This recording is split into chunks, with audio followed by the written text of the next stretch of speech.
From the opinion pages of the Wall Street Journal, this is Potomac Watch. Republicans finally secure a majority in the House of Representatives. Kevin McCarthy wins the GOP House endorsement to run for Speaker, but can he win 218 votes on the House floor in January when the new Congress begins? And will Republicans be able to govern? Plus, what happens to Democrats if Nancy Pelosi chooses not to run as minority leader, and Mitch McConnell beats Rick Scott for Republican leader in the Senate? Welcome. Kim Strassel and Kyle Peterson are here with me. I'm Paul Gigot with the Wall Street Journal opinion pages. And finally, almost 9 days now after Election Day, we finally have an outcome in the House. The Republicans reach 218 seats, which is the majority they need, right at the threshold. They may, if you look at the counts in the other seats, get as high as 222 seats, which would be a mirror image of the Democratic majority in the current Congress, and would be disappointing for the Republicans who hope to have a lot more. But if Nancy Pelosi could govern as she has, the real test would be if Republicans, why can't they do the same thing with 222 seats? Kyle? Yeah, it is a fascinating mirror image, and will be interesting to watch how it plays out. But one answer to the question is that Democrats have Nancy Pelosi, who was the leader of their caucus for 20 years, and she knew where all the bodies were buried, and she knew how to use the leverage that she had. And I still think that Kevin McCarthy is probably the likeliest candidate to be the Speaker next year in the Republican House, but he will be new to the job, and he doesn't have that kind of history with those members. And so he will be constantly, I think, scratching to get that minority to stay together to pass the bills that we need to pass to fund the government and so forth. All right, let's listen to Kevin McCarthy on Fox on Wednesday night talking about the new majority. For the last two election cycles, we have done nothing but win seats. The Republicans in the Senate lost, the Republicans in the governor's lost, but it's only been the House. We are the last line of defense. So we can't take this personal. We can't go out and make our own individual ideas. We need to work as a team for the sake of this nation. And I ask anybody to join with us. And you look at this new freshman class, you look at this Republican Party. We will listen to the American public, but we will lead for the American public as well. Join with us, because we'll work with anyone that wants to make America better. All right, Kim, portentous words by Mr. McCarthy. Andy Biggs challenged him, a representative, and McCarthy won 188 to 31. That's called a rout in a leadership race. But some of those members who voted for Biggs, including Matt Gaetz, the Florida Gadfly representative, dismissed McCarthy's ability to get to 218 on the floor, of course, in January. Of course, Democrats will all vote against a Republican candidate for Speaker. So if you don't have a unified Republican caucus, then McCarthy would not be able to get Speaker, and then you could open up all kinds of chaos.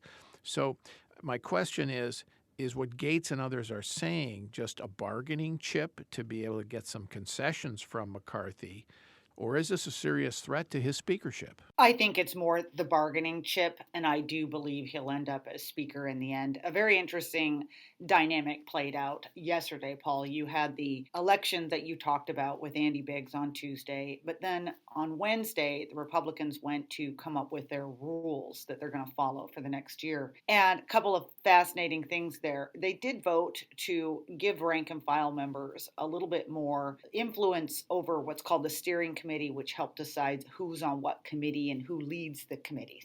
And that was kind of a widespread demand, but also something very much demanded by those 30 people who'd voted for Biggs or members of the Freedom Caucus.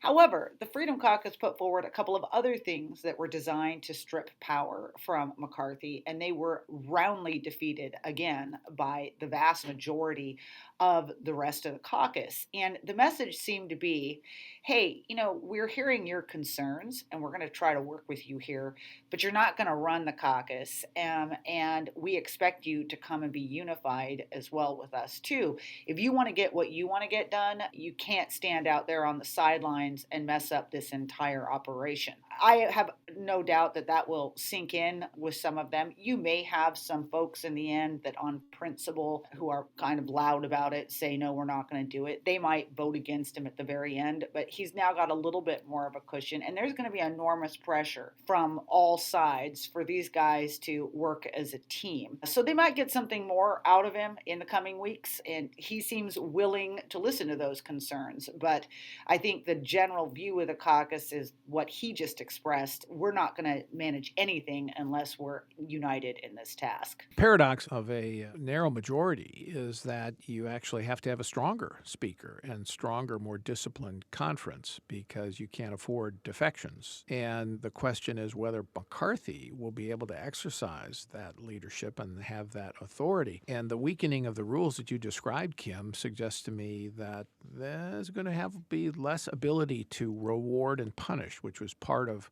Pelosi's secret, I think, as Speaker of the House.